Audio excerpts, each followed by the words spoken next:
وہ world bank کا loan ہے. پاکستان ریزز ریونیو $400 ملین کا ہے. ہمارے دوست ہیں شاہد محمود صاحب، بڑے ہی اچھے اکانومسٹ ہیں، بڑے دبنگ قسم کے اکانومسٹ ہیں. آئندہ چند دنوں میں ہم ان سے ریکویسٹ کریں گے کہ ہمارے پاس آ کے وہ خود بھی بتائیں کہ انہوں نے اس رپورٹ میں کیا لکھا ہے. لیکن انہوں نے جو حوالہ دیا ہے وہ میں آپ کو سامنے رکھ دینا چاہتا ہوں. انہوں نے کہا ہے کہ یہ ایک اس کے ساتھ انہوں نے اس کو کمپیریزن کیا ہے. ایک ورلڈ بینک کا پہلا لون تھا جس کو کہتے تھے ٹیکس ایڈمنسٹریشن ریفارم پروجیکٹ ٹارپ.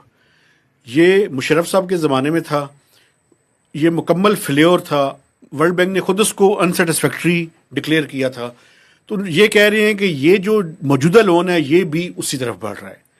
تو یہ میں چاہتا تھا کہ میں آپ کے سامنے یہ بات بیان کروں. اس کے جو مقاصد تھے وہ کہہ رہے ہیں کہ ان 4 مقاصد انہوں نے بتائے.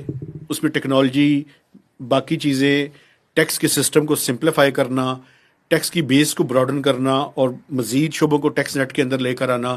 وہ کہہ رہے ہیں کہ کوئی بھی آبجیکٹو پوری طرح سے اچیو نہیں ہوا.